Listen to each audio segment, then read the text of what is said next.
അസ്സലാമു അലൈക്കും വറഹ്മത്തുള്ളാഹി വബറകാതുഹു. 4ാം ക്ലാസ്സിൻ്റെ ആദ്യ പരീക്ഷയായിരുന്ന ഖുർആനും തദ്രീബു തിലാവയുടെയും ഒരു ചോദ്യപേപ്പർ അവലോകനമാണ് ഇതിലൂടെ നടത്തുന്നത്. ഖുർആനും തദ്രീബു തിലാവയും കൂടി 50 മാർക്കും ഹിഫ്ള് 50 മാർക്ക്, അങ്ങനെ 100 മാർക്കാണ് ആകെ ഉള്ളത്. ഒന്നാമത്തെ ക്വസ്റ്റ്യൻ, സൂറത്തുൻ നംലിൽ നിന്ന് 6-7 ആയത്തുകൾ ഓതുക, എന്നിട്ട് താഴെ പറയുന്ന കാര്യങ്ങളൊക്കെ അതിൽ വന്നിട്ടുണ്ടെങ്കിൽ, ശ്രദ്ധിച്ചിട്ടുണ്ടെങ്കിൽ ഇത്രയും മാർക്ക് ലഭിക്കും എന്നുള്ളതാണ് അതിൻ്റെ കണക്ക്. ഏതായത്താണ് ഓതാനുള്ളത്? ബിസ്മില്ലാഹിർ റഹ്മാനിർ റഹീം. وَإِنَّكَ لَتُلَقَّى الْقُرْآنَ مِنْ لَدُنْ حَكِيمٍ عَلِيمٍ إِذْ قَالَ مُوسَى لِأَهْلِهِ إِنِّي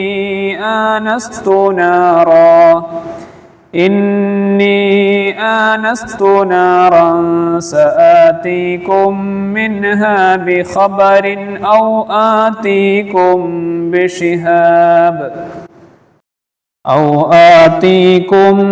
بِشِهَابٍ قَبَسٍ لَعَلَّكُمْ تَصْطَلُونَ.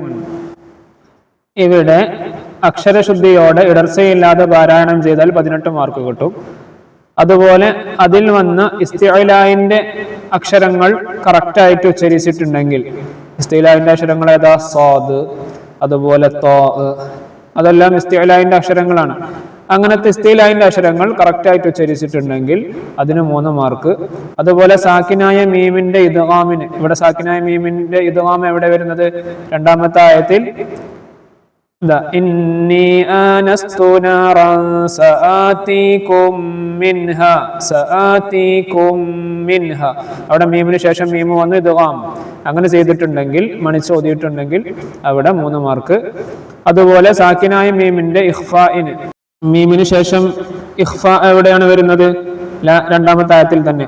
ഔ ആതീകും ബിശിഹാബിൻ, അവിടെ മീമിന് ശേഷം ബാ വന്നതുകൊണ്ടോ, അപ്പം മീമിന് ശേഷം ബാ വന്നാൽ ഇഖ്ഫ ആണ് ചെയ്യേണ്ടത്. അങ്ങനെ ഇഖ്ഫ ചെയ്തിട്ടുണ്ടെങ്കിൽ അവിടെ 3 മാർക്ക്. പിന്നെ സാക്കിനായ മീമിന് ശേഷം ഇൽഹാർ, അവസാന ഭാഗം ലഅല്ലകും തസ്തലൂൻ, മീമിന് ശേഷം താ വന്നു, ഇൽഹാർ.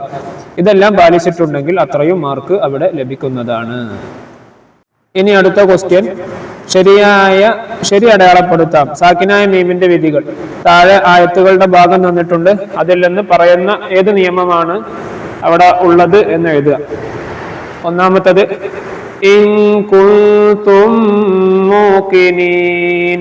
ഇവിടെ സാക്കിനായ മീമിന്റെ നിയമം ഏതാണ്? മീമിന് ശേഷം മീമ് വന്നു, അപ്പോൾ ഇദ്ഗാം എന്ന് എഴുതിയിട്ടുണ്ടെങ്കിൽ 2 മാർക്ക്. അടുത്തത് ലഇല്ലം തൻതഹി, അവിടെ മീമിന് ശേഷം താ, അങ്ങനെ വരുമ്പോൾ ഇൽഹാർ എഴുതിയിട്ടുണ്ടെങ്കിൽ 2 മാർക്ക്. മൂന്നാമത്തത് മിൻ അർളികും ബിസിഹ്രി, അവിടെ മീമിന് ശേഷം ബാ വന്നു, ഇഖ്ഫാ, അങ്ങനെ എഴുതിയിട്ടുണ്ടെങ്കിൽ 2 മാർക്ക്. ഇനി അടുത്തത് അക്ഷരങ്ങൾ എഴുതാം.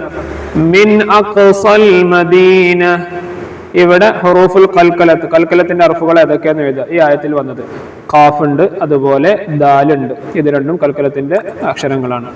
അടുത്തത് മിനൽ മുഹ്സിനീൻ, ഇതിൽ ഇസ്തിഅലാഇന്റെ ഹർഫുകൾ, മിനൽ മുഹ്ളരീൻ, ഇതിൽ ഇസ്തിഅലാഇന്റെ ഹർഫ് ളാദ് ഇസ്തിഅലാഇന്റെ ഹർഫാണ്. അങ്ങനെ എഴുതിയിട്ടുണ്ടെങ്കിൽ 2 മാർക്ക്. ഇനി വേർതിരിക്കാം. ഇസ്തിഅലാഇന്റെ ഹർഫും കൽക്കലത്തിന്റെ ഹർഫും ഇതിൽ നിന്ന് വേർതിരിക്കാനാണ്. ബാ ജീമ്, ഖാ ജീമ് ഗൈന് ദാൽ, ഇതിൽ നിന്ന് ഹുറൂഫുൽ ഇസ്തിഅലാവും ഹുറൂഫുൽ കൽക്കലത്തും വേർതിരിക്കാനാണ്. ഇസ്തിഅലാ ഏതെല്ലാമാണ്? ഖാ, അതുപോലെ ഗൈന്. ഹുറൂഫുൽ കൽക്കലത്ത് ബാ, ജീമ്, ദാൽ.